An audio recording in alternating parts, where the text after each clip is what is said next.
Hi, everyone. This is Craig Zelzer here, back with today's live stream of the Social Change Career Podcast. This is episode 10 in season 13, getting close to the end of season 13. And today we're going to be talking about So You Want to Work in Climate, a chat with Evan Hynes, who is the CEO and co founder of Climatebase, which is one of the world's top platforms for all things climate and sustainability careers, upskilling, and finding incredible jobs, and so much more. For people who have joined us before or haven't joined us, this generally goes about 50 minutes. It's live streamed on LinkedIn and YouTube. We really enjoy hearing from our audience. So at any time throughout the session, feel free to put in the comments a couple of bullet points about your work, where you're watching from, and your questions and or comments. 3 quick requests as we get started. Please follow Jesse and Climatebase on LinkedIn. Subscribe to their free newsletter, which is amazing. Check out their work. This is one of 170 episodes of the podcast. So please, the number one thing you can do for any podcaster in the world is share and rate it.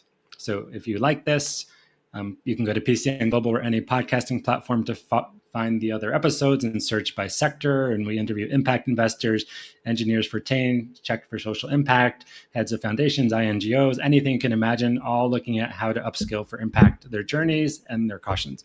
So consider following and rating the podcast, and also peace to the end. So that's the quick overview. And again, this will be converted to one of 170 audio episodes on Friday. So it should be up 6 a.m. on Friday.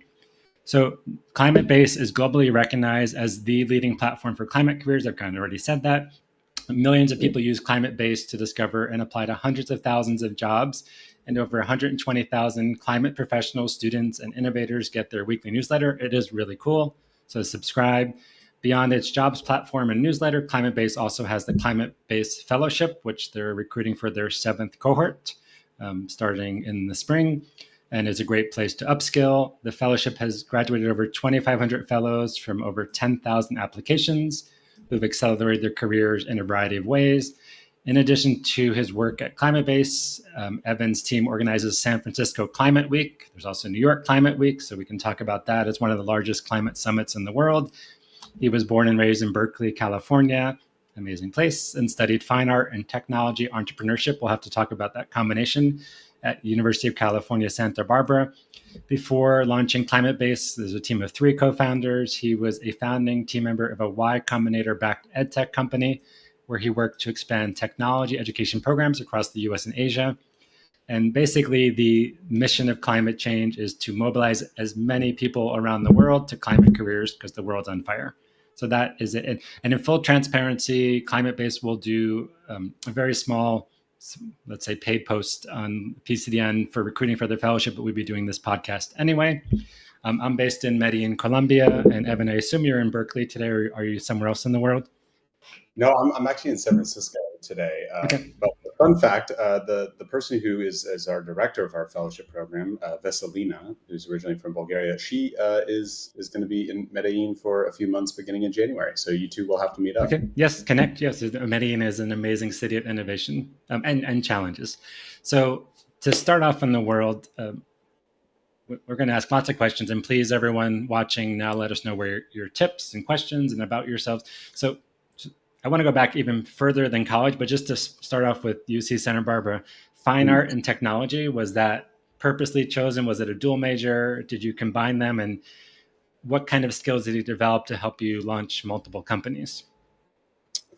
Well, well, first off, let me just say it's so fun to be here with you, Greg, and at the beginning you mentioned my brother's name, Jesse, who people should indeed follow. I'm Evan. I'm CEO and co-founder at Climatebase. Jesse is one of my co-founders.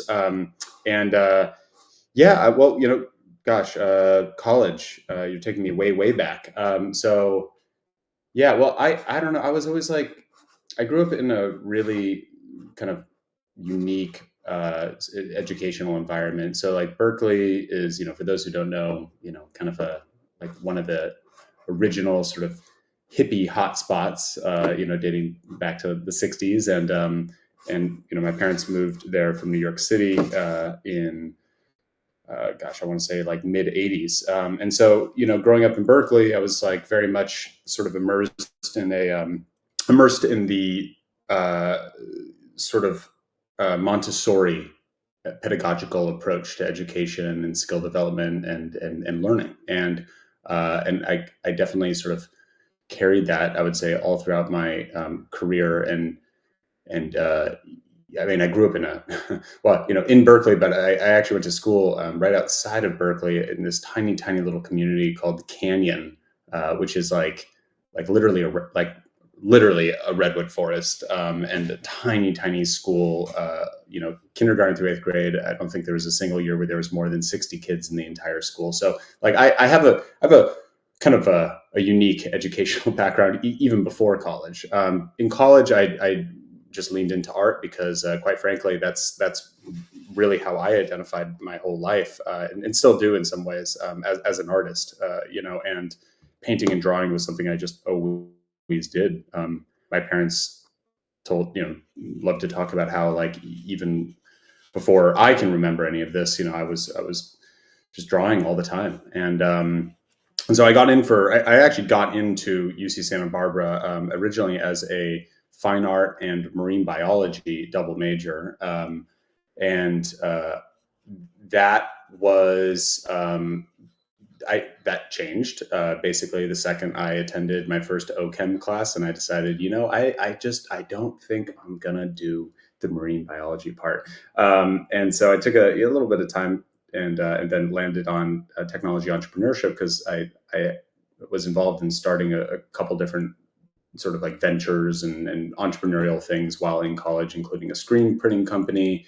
I started like a student-led advertising agency where we had took on clients. I organized this giant flash mob every year called the Undie Run, actually, which is like this big charitable party event, and everyone like takes off their clothes, and it was 2,000 people. And anyway, so I just got really into organizing things and of various types, and that made me feel like, well, maybe entrepreneurship is something that I should really take a look at. And in my opinion, I feel like being an artist is very closely aligned with being an entrepreneur, because in many ways being an artist is like the most pure form of being a solo entrepreneur. Like it's just you, it's your vision.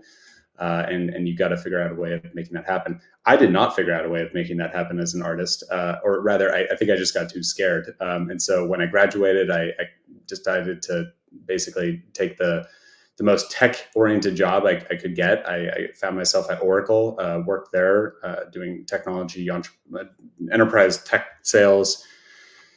Honestly, selling technology, I literally didn't even really understand. And I did that for almost 2 years. And to be honest, I hated it. And it was a really valuable learning experience. I think it's valuable to learn what you don't like. Long story short, I ended up breaking into the startup world. I can talk about how I did that if that's of interest. I have some tips and tricks. And after working at a small startup, for a number of years, we were called Make School. We were sort of reinventing the educational model for computer science.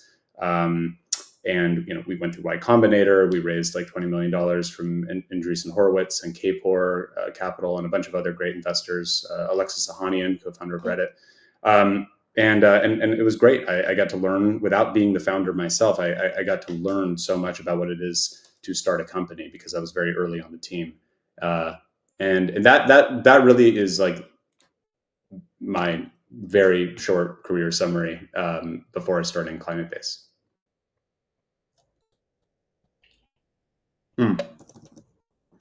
Oh, weird. All of a sudden, I cannot hear you.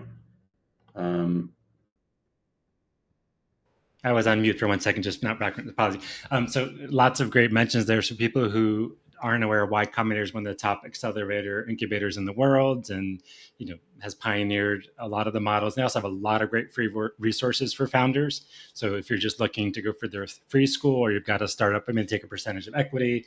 Alexis Ohanian, is 776 Ventures, and also 776 Foundation. Is actually married to Serena Williams, but does incredible work on startups. And if you're a young climate entrepreneur, the 776 Fellowship is a brilliant, I think you have to be under 20 or 22, but we'll support climate founders, for the first 2 years. And anyway, those are amazing resources. And so is Make School still in existence? And I want to just go back a little bit also. So it sounds like the pathways to creating upskilling opportunities for the careers of today and the future has been a central theme, at least in the startups you've been founded and helped work for. So Make School is no longer around. Sadly, they got taken out. They shut down during COVID. Yeah, we actually ended up getting at Make School. We got accredited as a proper university, and yeah, we were like the first accredited university to do away with student loans and instead do a income, basically a revenue share agreement model.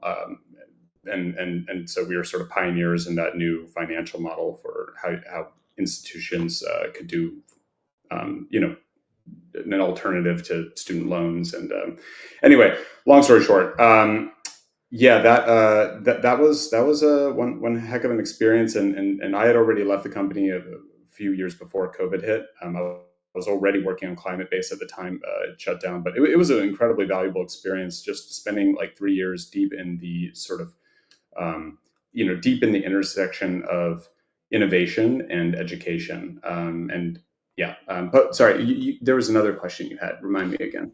So it sounds like a consistent theme of your work has been around helping people develop upskilling and pathways to high impact careers.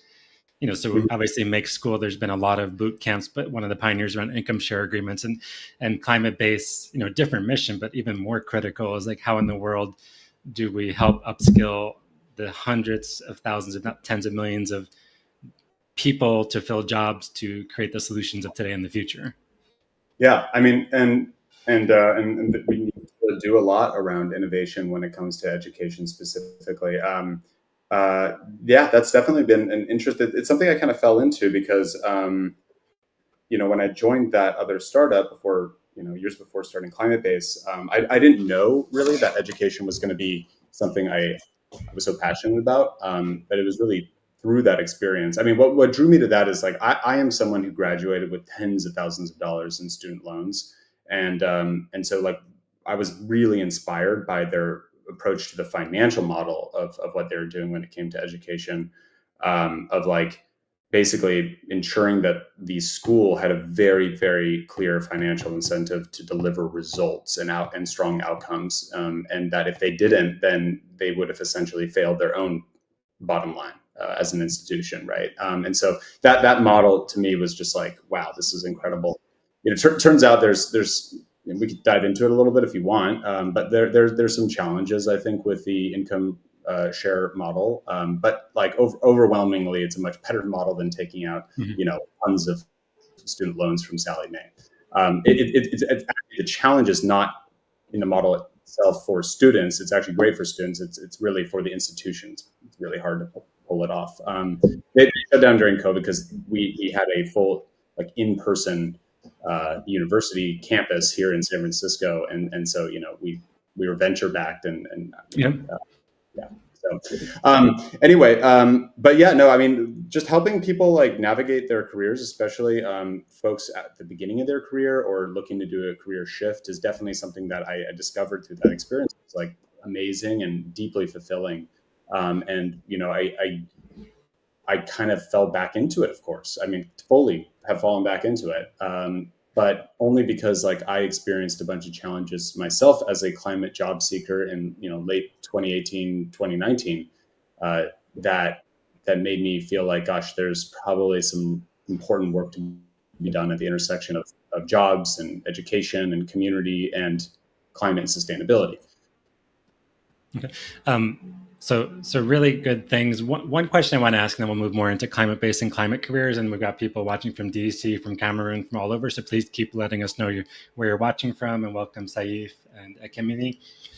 So just for people who are interested in startups, I mean, one is about starting a startup, but what are your tips for someone's like really passionate about advancing impact through a for-profit startup? And what is, from your experience working at one, and obviously Oracle is not a startup, that's a huge company, but there's a lot of worship of startups, and there's a lot of wonderful things, and we do small scale angel investing. Startups are incredible. I work with a lot, but there's almost like this it's a over worship or hero worship, and there's also downsides. So for people who are thinking about working for a startup, how do you suggest finding a potential role? And both having founded and worked for a startup, what are some like the amazing things in terms of like innovation, dynamic, huge impact? But there's also a lot of challenges. So for anyone who is either working for a startup or thinking they want to move that direction, like the pros and cons, and obviously it's all sector specific, founder specific.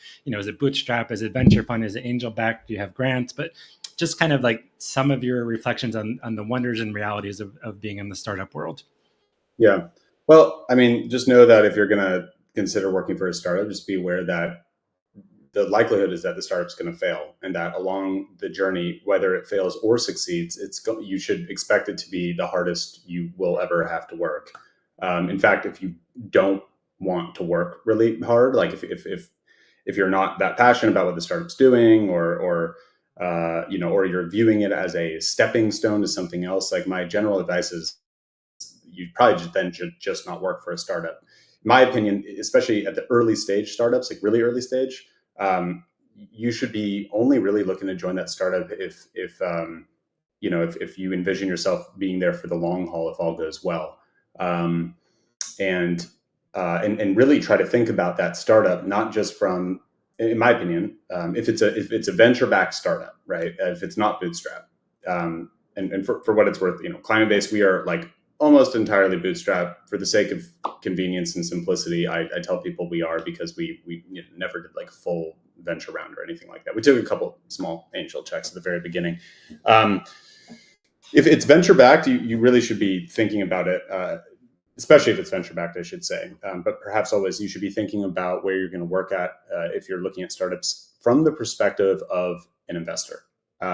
Like really try to put yourself in the shoes of an investor. And it's not just to better understand and evaluate whether that startup is actually feasible, and if you're going to actually have a career at that startup, or if it's going to go under in a year, but really from the perspective of how do I say this? Your time is the most valuable thing that you can be investing. And so like, if you're going to join a startup and you're going to do it for the long haul, that's like, hopefully the goal. You probably want to be there for 4 years, make sure all your equity vests and all that stuff. Right. So like, if you're going to put in 4 years of your life, you should probably make sure that it's like the right thing. If you're going to be sprinting towards a goal, make sure you're running the right direction. Yeah. And you never really know, right? Like startups change very often. What they begin as is not what they end as. And just be prepared for a really crazy ride. And then for Climatebase, I mean, the name is amazing. And you talked about when you were job seeking in your 20s in 2018, 2019, the challenges you faced. So can you talk a little bit about the origins? So it had been germinating, your experience in Make School. How did you find your co-founders? Obviously your brother, but, in terms of the Justin and when did you decide like this could be a viable business? And everyone in the startup world talks about product market fit. So did you just talk to your friends? Did you go out and research what are the pathways to climate careers, and how you actually launched it?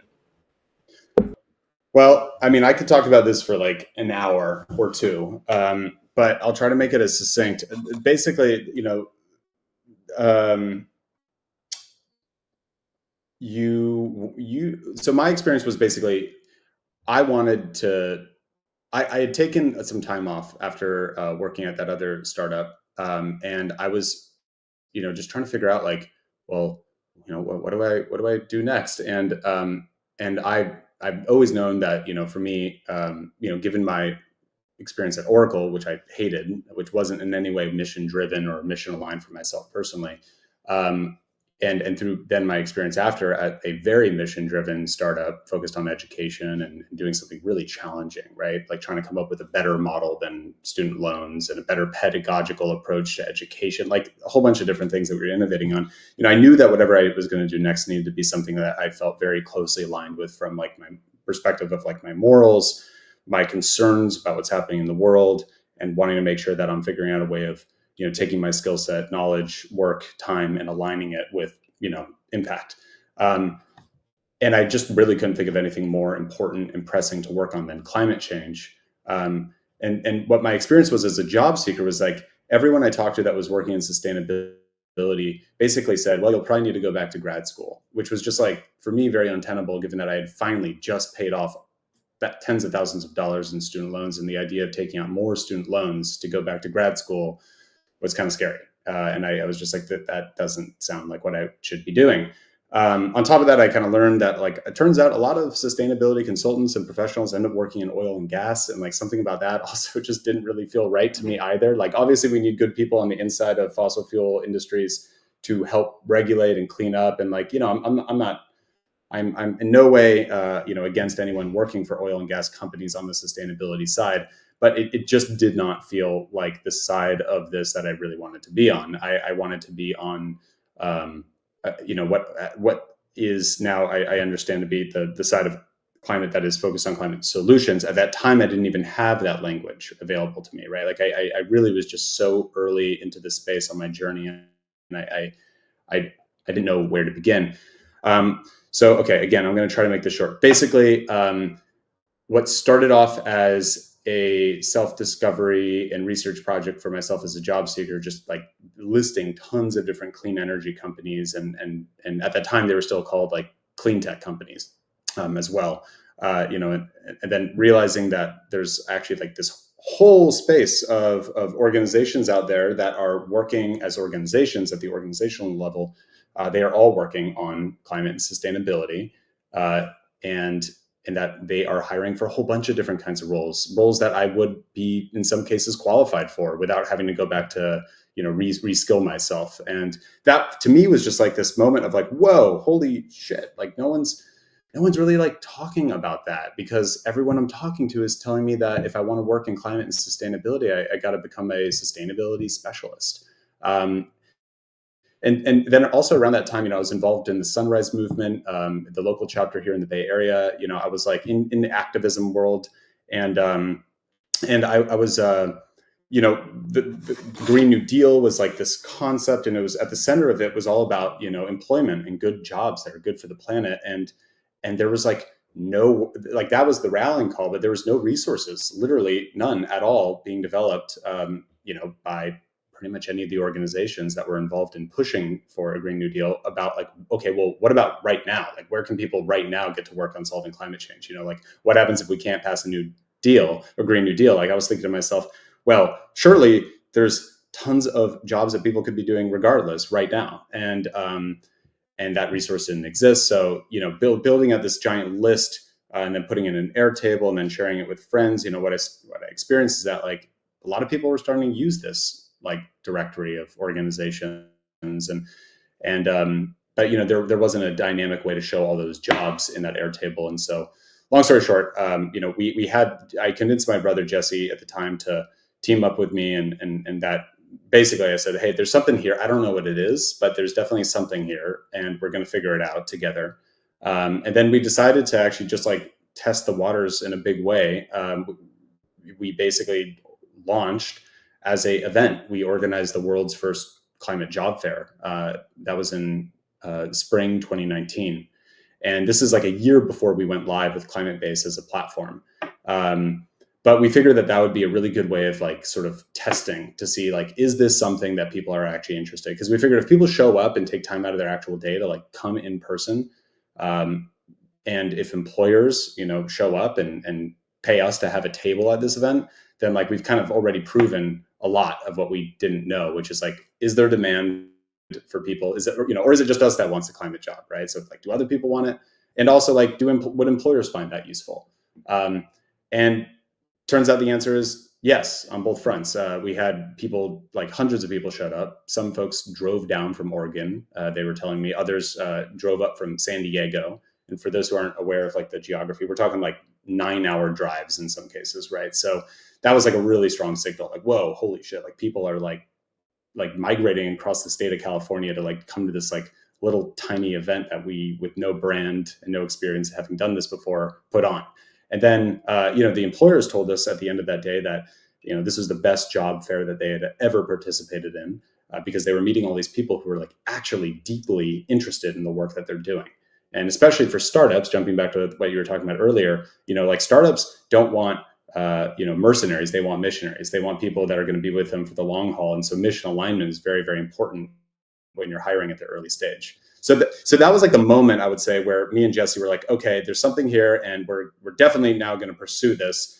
But again, we didn't quite know what the model was going to be. For a while, we were thinking we were just going to keep organizing events and just do an events company, right? And but we did have this website that we hadn't shared publicly, and it had jobs that we had been putting on there, and so we were like, well, let's just like keep working on that too, because maybe we could have like a job board and we do events. Maybe that's the business. And a few months later, COVID hit. No more events were, that just wasn't a possibility anymore. And so when we launched Climatebase on Product Hunt in spring 2020, the world had already changed. But what had also changed is this massive influx of private capital flowing into the climate tech market for startups. And so like all these new companies were like launching at that time. And there was just like climate tech as a brand, as a rebrand of clean tech, had really just like begun to explode in that moment. And our timing, I think, just couldn't have been better to go live with a job board to help people who are not investors figure out how can they invest not money, but rather their time and skills and passion into this space. Amazing background. I'm going to ask one more question, then some questions are starting to come in. And again, just some of the resources you mentioned. Product Hunt, a great place to find early stage startups and also more established startups that are launching new services and products. So if you're interested in startups, and they have a decent job board, but it's a really good resource if you're interested in the startup world. So just one other question, and then I'll bring in Ali's question. So this is I'm just trying to think how to best phrase this. I'll start off with the financial questions. I was a professor for 10 years full time. I still teach, and I think I've written a lot about and done a lot of research on upskilling and careers and impact, not specific to climate, but in general. And also a lot about the cost benefit analysis. There's both the time investment and the financial investment. And a lot of people put more thought into buying a car, if they're going to rent a house or a life partner, than they do into the trade-off, the pros and cons of grad school. And I think grad school can be an amazing investment. I mean, for me, it was a great decision. I met my wife, got lots of skills, friends, but it can also be a horrible decision if you come out tens of thousands of dollars in debt. And a lot of graduate degrees don't necessarily lead to, they lead to learning, but don't necessarily lead to jobs. So it's really important. So just thinking about the Climatebase Fellowship in general, and there's two questions here. So one is like the trade-off between doing like a professional certification, like the Climatebase Fellowship, and how you think that compares to grad school. I mean, the good and the bad. And then for people exploring grad school or upskilling programs like Climatebase Fellowship, what are your suggestions for how to best decide when people come to you and say, should I go to X school? They have this great climate degree, or, engineering for climate, or something on sustainability, or explore like a technical training program. Like, again, there's no right or wrong. Everyone's got to decide for themselves. But what are your guideposts or the questions you encourage people to think about, both in the upskilling sense, but also the financial aspects?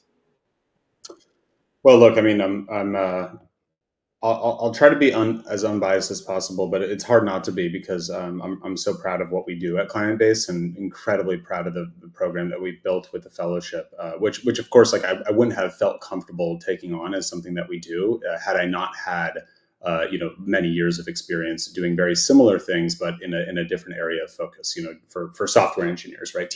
And that was like a true upskilling thing that we were doing. We were literally teaching hard skills, teaching people how to code. So I had already like had a lot of experience and doing this, and so I am biased, because I think what we do is like pretty amazing, and definitely very innovative compared to the traditional educational paths that people might take to work in this space. So like, look, ultimately the financial piece is like the big chunk that I think people should really be considering when they're thinking about like where do they want to level up their knowledge or skills. And if you basically within the realm of climate jobs, there's kind of like two different paths, and there's financial implications for both. So if you want to become like a sustainability specialist or consultant or sustainability manager, which is a vocational skill set, like to be clear, right? Like you're going to have to learn like some hard skills,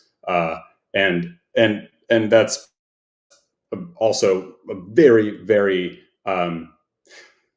oh gosh, I'm all over the place. Let me reel this back a bit. That is a specific job, like a very specific career path. Whereas a working in climate is not really is much more broad when we think about it, right? And in fact, climate like sustainability specialist type jobs make up a very very small fraction of the overall climate job market. And again, like that is one of the messages that we are constantly trying to champion at Climatebase is like you don't need to go become like you don't need to learn how to do carbon accounting, and how to do a sustainability report, in order to work in this space. In the same way that like you don't need to become a climate scientist in order to work in this space, right? Like you, Craig, in some ways work in this space, correct? Right? Like, but you're not a climate scientist, and I, I, I don't think you are a sustainability, specialist either. Right? Exactly. And actually, the vast majority of people that work in this space are not. And so, like, the first question is like, is that specifically what you want to do? And if so, just be prepared. You're going to reskill yourself, and you are going to, probably have to go through some programs. And there are like, um, you know, alternative education paths. But again, like traditionally, what most people do to work in this space is that they go work. Or sorry, that they first go to a either they do an undergraduate degree or they do a graduate degree program in this. The good news is that you don't have to do that if you want to work in climate. In fact, there's like so many more opportunities to work in this space that don't require reskilling. Now, our fellowship program, to be clear, is a professional development. It is an educational. It is a community-oriented program. It's all those things, and we define it as a climate career accelerator. Um, it is we are not teaching hard skills, and that is by design, because when we were first developing the program, we surveyed our audience. We built it entirely with their input, and what we discovered is that most people actually don't want to, or they don't have the time to like completely reskill themselves. What most people actually want to do is take their existing skill set, their existing knowledge, and apply it in a role at an organization that is focused on addressing climate change. And so that's how we've designed our program. And yeah, and so and the good news also is like what we do at our fellowship is quite literally a fraction of the cost of going to grad school. And so yeah, we're I'm pretty dang proud with what we've been doing, and I think like my advice generally is unless you are really dead set on doing a sustainability program, my advice personally is like you probably don't need to go to grad school. You probably should just figure out a way of taking your existing skill sets and experience and just shift your time towards an organization that has a product or service or mission that is clearly focused on addressing climate change or sustainability. Thanks. And I want to put in a plug. Project Drawdown, has a great set of resources. I mean, there's lots of places, but why every job should be a climate job. And what you're saying is that, in all types of change making, whether it's climate or international development or education, we need graphic designers and we need communication professionals and finance people and people building things and experimenting and research. So there's a lot of people, as you're saying, think of climate as just scientists doing research, applied research, which is incredibly valuable, but there's so many other ways to work around climate. So I want to bring in a question from Ali. Let me just see if I can get it to show on the screen here. Somehow it's showing too small. Let me make it a little bit bigger. So she's based in Kosovo, and I've known her for years. She's worked a lot on climate careers. For some reason, this is not getting big, so I'll just read it out. So question for you, how have you woven insights and expertise coming from the Climatebase Fellowship back into the platform and services you bring to your broader global community? And have you made any changes on insights based from the fellowship community? So now that you're going into the 7th cohort, reflections in Ali. And Ali, worked at Ashoka, done a lot of work on climate in Europe, and now has a consulting firm with partners called Changemaker Allies. It does a lot of facilitation around social impact. So let me make sure I'm getting the question right. Basically, what has changed about the fellowship is from the time that we started it to now? And how have you, like the 2,500 alum, like how are they woven into a network, and they still engage with Climatebase? Are they meeting offline? And I guess a related question is, how do you measure the impact? And people can self-report like, oh, this changed, but like, can you say out of 2,500 alum, X people have upskilled and landed new jobs, or they're building new, like both the internal and external aspects?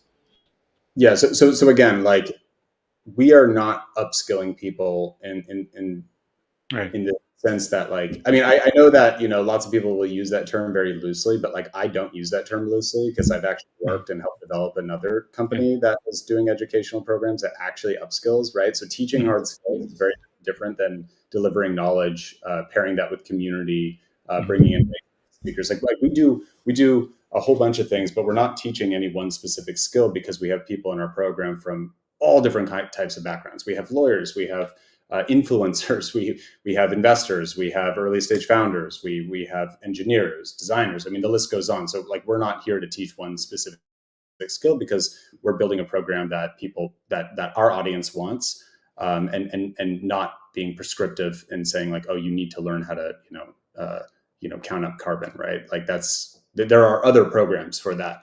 So answering the question though, I would say like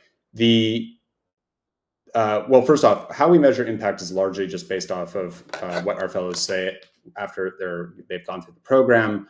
We are incredibly data driven in how we make all decisions at Climatebase. Everything we do, we don't make decisions without finding good data to support it, or actually, like, really, we make sure that we have data, and we're also interrogating the question itself that we're trying to answer with that data, right? So we're very thoughtful about any and all things we do, including changes to the fellowship program, and and so when it comes to changes and like just measuring impact of the program, we're looking at survey data from our fellows, from alumni. We're looking at how engaged they are in what we're doing throughout the program. Like all of that is measured. The most important thing we care about when it comes to like measuring impact, because how you measure impact is very, very challenging, right? How do I quantify the fact that there's like people who have been, in our fellowship program that have gone on to raise millions of dollars for companies that they've started, right? Like, and how much of that could I take credit for with the Climatebase Fellowship? I mean, it's very hard to say, right? Quantifying and measuring impact, like that's a challenge that I'm excited for other people to figure out how to do at scale. And when they do, we will be the first people to sign up for whatever service or product that is. But what we care about is like our fellows telling us that they found the program valuable, basic, right?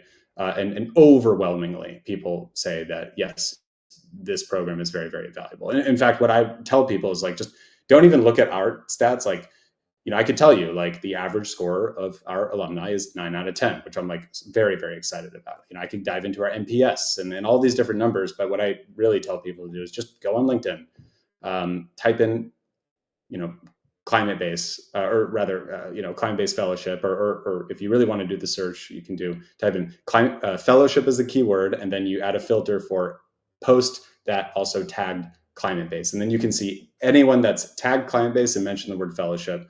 And that's, in my opinion, the best way of like, judging this program is just see what people say about it. All these fellows are out there talking about their experience. We don't tell them to do that, by the way. This is unsolicited, but it's kind of cool. Like a culture has formed within the fellowship where people are very eager to talk about their experience and really like champion this program, presumably because they had a really great experience, and that and that they want others to hear about that, which is ultimately the thing that we care most about. Like are our fellows talking about this and sharing the program through word of mouth? And if so, the answer is that's really what we care about. So I didn't even answer the question. What's changed? We've just invested a lot more into the program. when we started off, it was just me and like one other person. And, I was doing all the emceeing. I was like, yeah, I mean, well, I should say we did, partner with our incredible instructors. And we contracted with some folks to be instructors teaching the curriculum. But like all the other stuff, the community events, many guest speakers that we bring in, I was like doing all the emceeing myself. And then I had like one other person I was working with.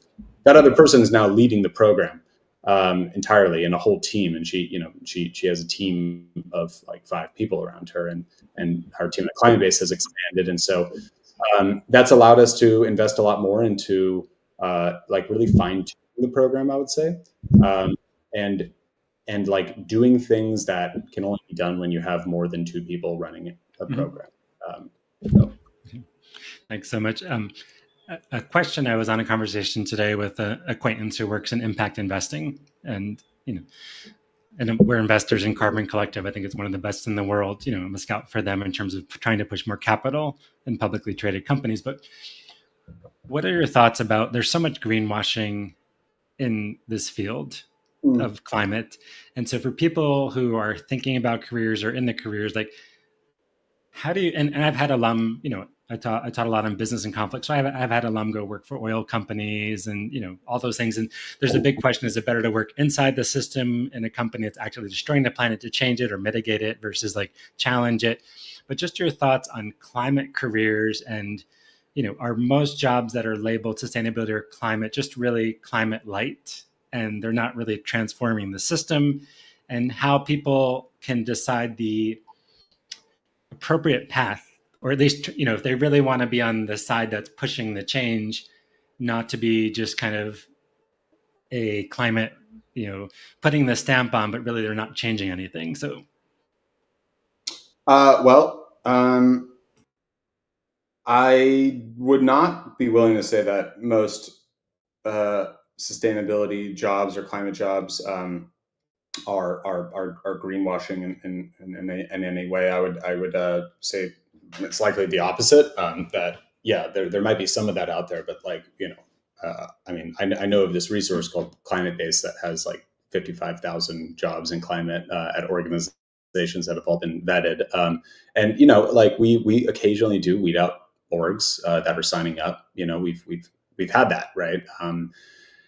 And I think part of that is, basically, it's not that common, at least with our experience at Climatebase. Now, when it comes to the other side of the question, not greenwashing, but rather, should you work, like, is being a sustainability professional within a oil and gas business, is that perhaps a valuable and impactful way to make change in the world? I think potentially, but I think yes. But you're still working with, like, the goal is to probably create transparency and accountability within an organization that's a big polluter. And yes, that is important. But like ultimately at the end of the day, like your boss's boss's boss's boss is does not care nearly as much about the environment, or perhaps at all, compared to their bottom line. Right. These are all like publicly traded companies. They have a fiduciary obligation to maximize shareholder value. Their business is digging old dinosaur bones out of the ground. Like that's it. So like, yeah, like they need people on the inside that are gonna, do a good job on the sustainability and accountability side. But like at the end of the day, these companies don't have a very strong track record of either of those things. Quite the opposite. And so like, I don't know. I don't want to be the person like talking down on anyone who's doing really important work within organizations that are big polluters, right? Like I think it's important, but for me personally, at least, it's not where I would want to spend my life's work, right? Yeah, I mean, it's a big ethical question, and everybody has to decide for themselves. And there are really good opportunities. I've had alum, I won't say which company, but are working in systems level change in a company with 30 or 40,000 people. And is that going to have a bigger impact than working for an advocacy organization? I mean, it's hard, and there's all kinds of jobs, but I see a lot of greenwashing. I'm not saying in the jobs and climate change, but so many of the things I see in sustainability or CSR are, unless it's fully integrated into every aspect, internal, external operations, stakeholder engagement, and if the fundamental product is still destroying the planet, like the CSR or something is only going to do so much. Yep. Yep, exactly. And and let's say you want to be in like sustainability oriented communications, like then you're going to be even more screwed working at an oil and gas company because like good luck being able to speak truth, right? So yeah, like I look again, like I don't want to.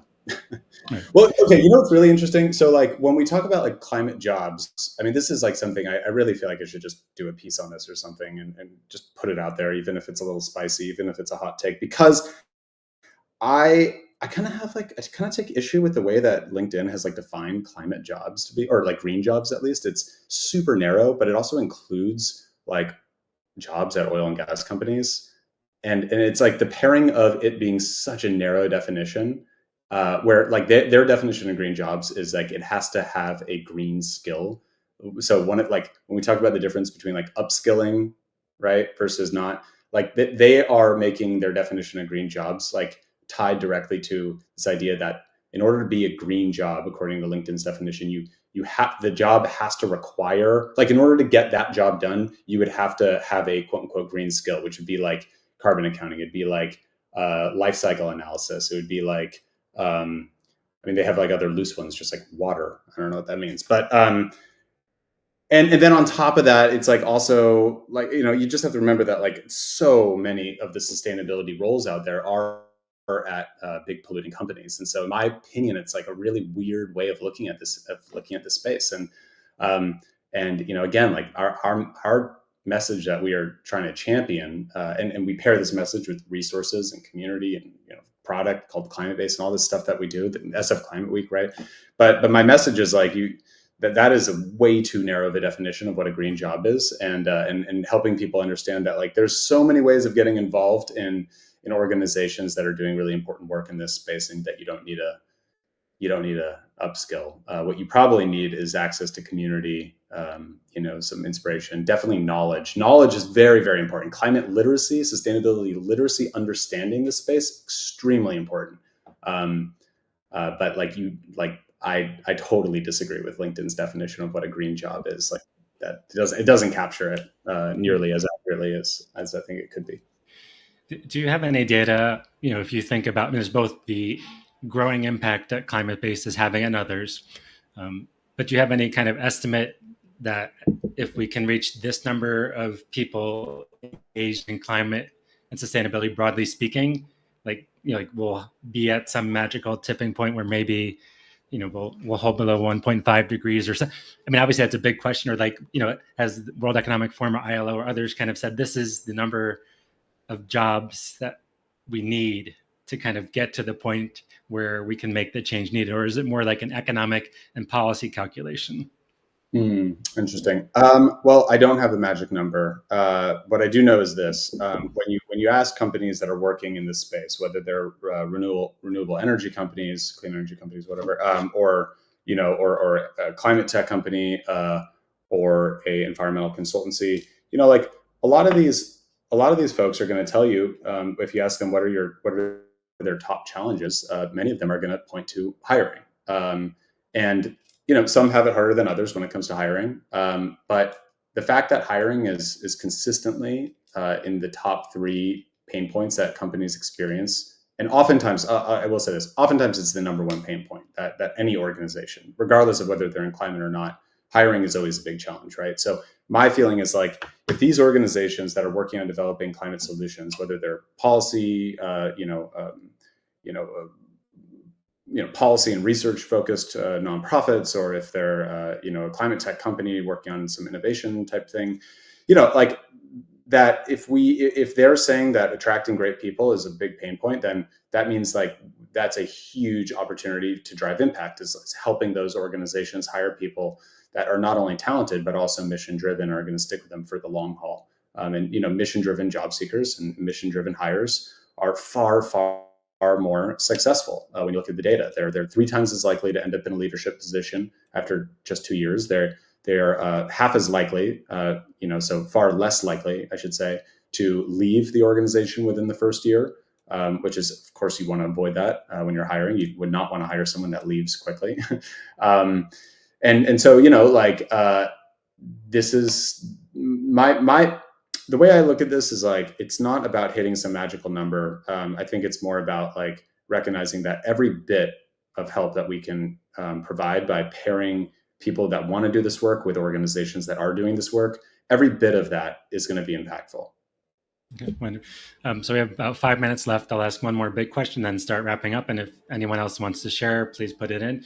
So do you see, obviously this is all specific to individuals' expertise, but do you see any growth areas that there are a lot more jobs related to climate, in this area, and that there's a decreasing number in X area, or just any growth areas you would say people might want to explore or get more knowledge in? Well, we're planning on putting out some research and numbers from our own platform's data on this at the beginning of 2025. So if folks do want to like see what the trends were in last year and some of perhaps what we may include in that, we might include some predictions. Then you should definitely subscribe to our newsletter. So you can do that on climatebase.org. Click the stories tab, subscribe, or just create an account on Climatebase if you want to stay in the loop. But so when it comes to trends, we have not crunched the numbers this year to like give you that clear answer. But what I'll tell you is this: there's tons of jobs, and those jobs are often in like the vocational skill sets. I think would surprise people if they saw the breakdown of like what these different types of jobs within climate look like. I don't think that if you ask the average person on the street and you said, like, when you think of what a climate job is, give me some examples of that. Like most people are going to say, like, I don't know, climate scientist, like an activist, maybe like a journalist or something. I don't know. They probably wouldn't even say journalist, right? But they're going to list like, ESG people or something like that. Most people probably wouldn't even be able to answer the question confidently. And the reality is like very few people would say software engineer. Very few people would say, marketing professional. Very few people would say sales people and account managers. And so, and yet when you look at the data from Climatebase, it turns out that last time we ran these numbers, and we do it every year, that consistently in the top three categories, you have sales professionals, engineers, and marketing professionals. And so like that is, I still think that's like, headline newsworthy, I think, because like, again, maybe not headline newsworthy, but like that is an important thing for the public to be aware of, that like you don't have to be like either a scientist or like a full-time activist like Greta Thunberg to be working and doing important work in this space. You can take your existing skill set and then just find opportunities where they exist. And I also want to be very clear, and I know I'm taking up too much time and I've been rambling, but to be very, very clear, like whatever your skill set is, I promise you there is an opportunity. There are many opportunities, in fact, for you, and you can find them on Climatebase. But like truly, like if you're a lawyer, there's climate jobs for you. If you are a policy expert, there's definitely going to be some jobs for you. If you are a facility operations professional, there's probably some jobs for you as well, right? Like across the board. So that, and I don't think you're rambling at all. And I think that is like the central message, is that yes, you might need to upskill, but a lot of it is like looking at what you already know, both knowledge and skill wise, and realizing how that connects to a whole range of climate careers, and looking at Climatebase, LinkedIn, and other places, and seeing whether it's your existing skill and knowledge that you just have to reframe a little bit, or just, you don't even have to reframe, you just have to position yourself in a way that would fit. And just want to mention a really good piece of work. RippleWorks is a great company. I've got some friends and alum who work there. They did a study in 2017 I've used a lot on social enterprises and the talent deficit. And one of the things they found that prevents social enterprise from growing, it's not just investment. They said sales and marketing, particularly for for-profit social enterprises, are two of the skill sets that they have a really hard time finding talent. They didn't talk about software engineers, but that's like really valuable data to look at. So I just want to wrap up quickly. 3 quick questions. Oh, go ahead. But real quick, I actually just want to just provide a little extra clarity on my perspective. Like, yeah, you said you may need to upskill, but like generally speaking, you don't.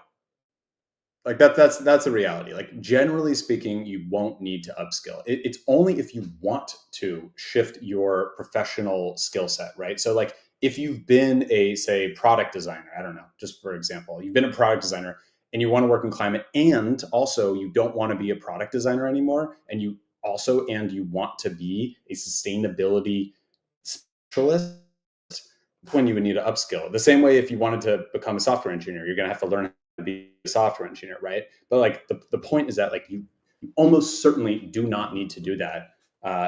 And what you really need is access to really good knowledge, to get climate literacy, to get literate in sustainability, so that you can understand the space and navigate this space and actually make sense of this and perform well in a job interview when they're asking you questions to verify that you actually understand what the heck the employer is actually working on, right? Like that knowledge is very important. You also need community. You need professional connections in the space that you're looking to enter. Skills specifically, probably almost certainly not as important. But I certainly, encourage folks that want to be sustainability professionals in that way to certainly go out there and find those programs. For everyone else, we built the Climatebase Fellowship as a way of really helping the vast majority of people. Yeah, and I'd say we work with impact career professionals, mostly mid-career from all over the world. And I would say in generally 97% don't need to upskill. They just need what you're saying, the literacy, the framing, and the pathways, and like the mentors or connections to understand how it's done, and the language. A lot of it is just understanding both the language of the industry they want to move into, but also how to translate their skills. So a lot of it's a translation issue and a framing, and and then sometimes it might be, hey, you got to understand this aspect of whatever sector, but the upskilling, as I agree with you, is can be useful. I'm always upskilling, but it's more the translation and interpretation and understanding the sector one wants to move into. So last three questions, super quick. When you're hiring at Climatebase, I mean, you get, occasionally, I mean, you do hire for your own positions, not just the thousands of employers you're recruiting. So any just quick reflections when you are reviewing applications, your team is like, what do you most want to see that makes a difference in a high quality application that would stand out versus, the 80 or 90% that, so just any advice for when people are applying for jobs? Okay, well, so should I answer like what we specifically look for, or should I be answering just generally what is my advice for I think more general, like, but what you've seen, like, yeah. Well, look, I mean, one of the best ways of I think it's really important to remember that like applying to the job is ultimately like something you're going to have to do. But in addition to applying to a job, you probably want to network and connect with someone within that organization. Not to say that we don't like we definitely, when we're hiring, which we do every year, we certainly, I mean, we look at every single applicant, and whether they are coming in through referral or not does not impact how we review, initially on the first pass. But just be aware that like we might be like other orgs don't do that, and other orgs don't have time to do that. We have an internal recruiter on our team that like does that initial pass of every single applicant. But again, like a lot of organizations don't, and so frequently getting a in at an org is going to be very important, which is why it's so valuable to invest in your network. If you're looking to enter this space and you don't know a ton of people, building that professional network very rapidly is critical. It's probably going to be very helpful. So that's like point number one, is like networking is important. And just to actually put a number on it, in the sort of white collar professional space, but also in blue collar industries too, actually. But generally speaking, depending on the industry, there's a range, but usually between 55 to 80% of people are getting a job through a professional connection, and that's true across all industries. And I would suspect that in climate tech, which is like a nascent but growing space, that's even more the case because the network is still relatively small. And therefore there's a greater opportunity for job seekers to accelerate their career or their job search through connecting with people. My other piece of advice is when you are connecting with people, like don't just be like asking for something. Like honestly, like I hear this all the time, and I experience it myself. Like people will get just asked like, hey, can I like just chat with you? Or like, hey, like, can I just get coffee with you? And, I don't have time for that. Like, to be totally honest, like I just don't have time for that. I would love to do that, but I cannot spend my time just like chatting with random people on the internet. And so, except for you, Craig. No, but like, offering something is really important, right? And so, this is like, I wish more people would get creative this way, but something I've seen that's been very effective with fellows within the Climatebase Fellowship program that they've done, but also for myself personally, like I've done this when I was a job seeker in the past, is like, um, working on something that can give someone a reason to sit down with you for a while, right? Just like how we're doing right now, right?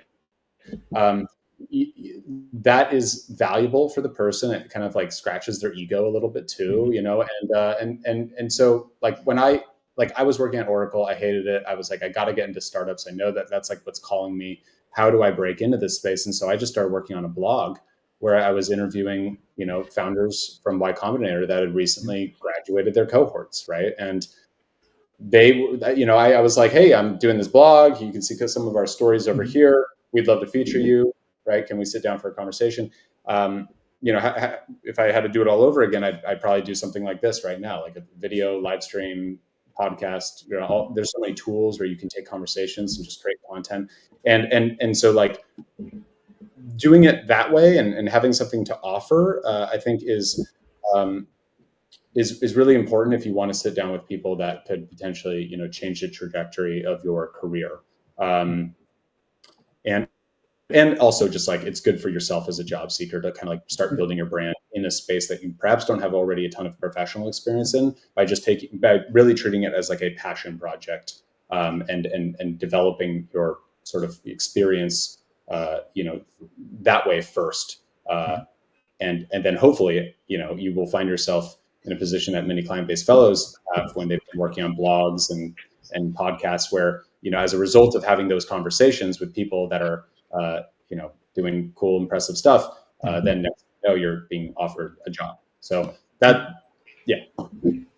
So one quick comment and final question. So a friend of mine was head of recruitment at Ashoka for many years, Bob Spoor, and he makes the difference between purpose versus transactional networking. And if you put purpose and curiosity first and humility, and you contribute, and one of the best ways to contribute if you don't have time for a blog or a podcast is just be a curator. Curate once a week interesting jobs, fellowships, whatever it is, like news. So then both the algorithm and LinkedIn and others are like, oh my gosh, this person is just sharing stuff, and you're not asking for anything. So that curation is so powerful. So last question, just how can people engage in Climatebase? So you've got the fellowship, employers, and then if people want to be on the platform, is it free? And they can just create an, just like your 30-second summary or 1 minute, like the different ways people can, and there's the fellowship, but other ways people can engage. Yeah. So job seekers should go to clientbase.org, create a profile, but you don't need to if you don't want to. You can always just check out our job listings. There's like over 55,000 climate jobs every week. Thousands of new jobs are getting posted. You can, filter by a whole bunch of different things: role type, skill set, keyword, of course. Our whole platform is powered by AI running the search engine there. So it's smart. It's good. And also in like a matter of days, we're going to be rolling out an entirely new design for our job search directory. So definitely look forward to that because it's long overdue and the new version looks fire. Okay. So job seekers, client base, that's a no-brainer. For folks who are like maybe not actively looking for a job, but maybe they're planning on doing that soon and they want to like kind of begin dipping their toes in the space, certainly use client base, but also you can subscribe to our newsletter. Over 120,000 other climate professionals do. And we send out every week, multiple times a week, we send out the latest news. We work with incredible writers on our team, like professional journalists that work with us. So we're highlighting the latest developments in climate as well as the latest climate jobs. So it's always that pairing.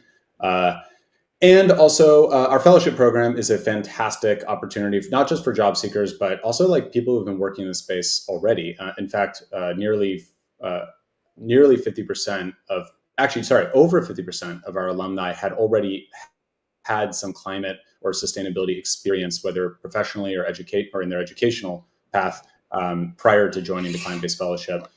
It is so, yeah. It's both for job seekers. It's both but also for people who are already like seasoned and in this space and just looking to further accelerate and get a leg up in their career through networking, knowledge, inspiration, and working on projects or even startups. Also, I'll mention the program is also for early stage founders. We actually have an entire full ride scholarship program for early stage founders. So that's part of it. And then finally, and then I'll shut up. SF Climate Week, San Francisco Climate Week is a project that we do as well. It's for us. For me on a personal note, from being from the Bay Area, when I attended my first New York Climate Week many years ago, I immediately thought, well, why the heck doesn't the Bay Area do something like this? And so we at Climatebase are very proud to be the organizers of San Francisco Climate Week, and that is coming up. This will be our third year in 2025. The dates are April 19th to the 27th. Yep. And you can go to sfclimateweek.org to learn more about that.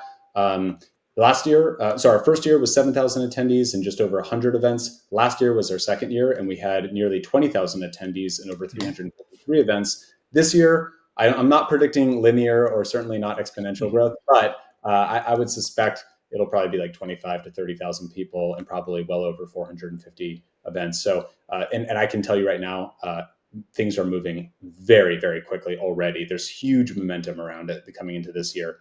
I think in part because of the election, but just so you know, even if nothing else that we do at Climatebase is of relevancy to you folks watching, like if you're not a job seeker, if you're not planning on changing your career, but you're just like passionate about the space, I would encourage you to come on out to San Francisco Climate Week. So thank you so much for your time and energy and insights. And again, the main message is check out Climatebase, that you may need to upskill, but as I think we both would agree, though I talk about upskilling more, probably 95% of you just need to get the community, the literacy, and the framing and networks. Yep. And that there's a climate job. Doesn't mean you're going to land a job tomorrow, but there are climate jobs for almost anybody. And that, you know, whether you're looking for a job or not, check out Climatebase. And I forgot to say, there's a lot of remote jobs. That's one of the things there's both a lot of like technical jobs, but there's sales, marketing, engineering, software, and there's a lot of remote ones. So it's not just focused on the US or Europe. And then the last thing is sign up for the newsletter. And actually, if you are an employer recruiting, it is a great platform to recruit. So we didn't totally get that message. Yeah. And as we started off, thank you so much for your energy, wisdom. Check out San Francisco Climate Week, New York Climate Week, which happened, already for this year. And then as we started off, please follow Climatebase, get in their newsletter. It is awesome. Follow Evan and Justin and Jesse on LinkedIn, and please share and rate the podcast. So thank you so much for your time.